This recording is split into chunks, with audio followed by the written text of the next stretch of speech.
Hello dear friends, നിങ്ങൾക്കെല്ലാവർക്കും art media ക്ലിക്കിൻ്റെ മറ്റൊരു എപ്പിസോഡിലേക്ക് സ്വാഗതം. ഈ എപ്പിസോഡിൽ ഞാൻ നിങ്ങൾക്ക് വേണ്ടി പരിചയപ്പെടുത്തുന്നത് കണ്ടിരിക്കാൻ പാകത്തിനുള്ള കുറച്ച് ത്രില്ലർ സിനിമകളെ പറ്റിയാണ്. നമുക്ക് നോക്കാം ഏതൊക്കെയാണ് ആ സിനിമകളെന്ന്. ആദ്യത്തെ മൂവി ഹിന്ദിയിൽ പുറത്തിറങ്ങിയിട്ടുള്ള ക്രൈം ത്രില്ലർ ഇൻവെസ്റ്റിഗേഷൻ മൂവിയായ മർദാനി 2 ആണ്. മർദാനി 2-ൽ കേന്ദ്ര കഥാപാത്രത്തെ അവതരിപ്പിച്ചിരിക്കുന്നത് റാണി മുഖർജിയാണ്. വളരെ ത്രില്ലിംഗായി കണ്ടുകൊണ്ടിരിക്കാൻ പറ്റിയൊരു ക്രൈം ത്രില്ലർ സ്റ്റോറി ഉൾപ്പെടുന്ന ഒരു ഫിലിമാണ് മർദാനി 2. സൈക്കോ കില്ലറും പോലീസും തമ്മിലുള്ള വെല്ലുവിളിയാണ് ഇതിലൂടെ നമുക്ക് മനസ്സിലാക്കുന്നത്. നിങ്ങൾക്ക് കാണാൻ ഇഷ്ടപ്പെടും, തീർച്ചയായും കണ്ടു നോക്കും. അടുത്ത് നിങ്ങൾ മസ്റ്റ് വാച്ചബിളായി കണ്ടിരിക്കേണ്ട ഒരു കിടിലം മൂവിയാണ് ഗെയിം ഓവർ എന്ന് പറയുന്ന ഒരു മൂവി.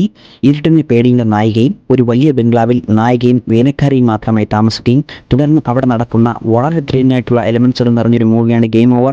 തീർച്ചയായും നിങ്ങളത് കണ്ടു നോക്കും. നിങ്ങൾക്ക് മസ്റ്റ് വാച്ചബിൾ എന്ന് തന്നെ പറയാൻ പറ്റിയ മൂവിയാണ് ഗെയിം ഓവർ. അടുത്ത മൂവി തെലുങ്കിൽ തന്നെ പുറത്തിറങ്ങിയിട്ടുള്ള അഥർവ എന്ന് പറയുന്നൊരു മൂവിയാണ്. നല്ല ത്രില്ലിംഗ് ആയിട്ടുള്ള വാച്ചബിളായിട്ടുള്ള ഒരു ക്രൈം ഇൻവെസ്റ്റിഗേഷൻ ത്രില്ലർ മൂവിയാണ് അഥർവ. നെക്സ്റ്റ് മൂവി 2016 തമിഴിൽ പുറത്തിറങ്ങിയിട്ടുള്ള കുറ്റമേ ദണ്ഡന എന്ന് പറഞ്ഞൊരു മൂവിയാണ്. ഇൻവെസ്റ്റിഗേഷൻ ത്രില്ലർ ഗണത്തിൽപ്പെടുത്താവുന്ന ഒരു മൂവിയാണ് കുറ്റമേ ദണ്ഡന. നമ്മുടെ മലയാള റഹ്മാൻ ഈ ഫിലിമിൽ അഭിനയിച്ചിട്ടുണ്ട്.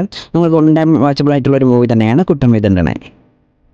നെക്സ്റ്റ് മൂവി 2023 ആഹാ തമിഴ് വഴി പുറത്തിറങ്ങിയിട്ടുള്ള സിംഗ് എന്ന് പറയുന്നൊരു ഹൊറർ ജോണറിൽപ്പെട്ട ഒരു മൂവിയാണ്. 4 സുഹൃത്തുക്കൾക്കും അവർക്കിടയിൽ നടക്കുന്ന അനുഭവങ്ങളുമായി ബന്ധപ്പെട്ടാണ് ഈ കഥ പോകുന്നത്. ഓൺ ടൈം വാച്ചബിളായിട്ടുള്ള ഒരു നല്ലൊരു ഹൊറർ ത്രില്ലർ മൂവിയാണ് സിംഗ്. അടുത്തൊരു മൂവി എന്ന് പറയുന്നത് 2023 ആമസോൺ പ്രൈം വഴി പുറത്തിറങ്ങിയിട്ടുള്ള പിണ്ടം എന്ന് പറയുന്ന തെലുങ്ക് മൂവിയാണ്. ഒരു ഹൊറർ ജോണറിൽപ്പെടുത്താൻ പറ്റിയൊരു മൂവി തന്നെയാണ് പിണ്ടം. ഒരു വാച്ചബിളായിട്ടുള്ള മൂവിയാണ്.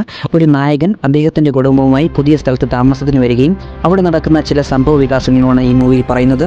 ഒരു വാച്ചബിളായിട്ടുള്ള മൂവി തന്നെയാണ് പിണ്ടം. നെക്സ്റ്റ് മൂവി എന്ന് പറയുന്നത് 2023 തമിഴിൽ പുറത്തിറങ്ങിയിട്ടുള്ള എക്കോ എന്ന് പറയുന്നൊരു മൂവിയാണ്. ഒരു ത്രില്ലർ ഹൊറർ ജോണറിൽ പെടുത്താൻ പറ്റിയൊരു മൂവിയാണ് എക്കോ. നിങ്ങൾക്ക് ഒരു വാച്ചബിളായിട്ടുള്ളൊരു മൂവി തന്നെയാണ് എക്കോ എന്ന് പറയുന്നത്. അപ്പോൾ നമ്മുടെ വീഡിയോകൾ ഇഷ്ടപ്പെട്ടാൽ നിങ്ങൾ ഉടനടി തന്നെ ലൈക്ക് ചെയ്യുക, സബ്സ്ക്രൈബ് ചെയ്യുക. Thank you.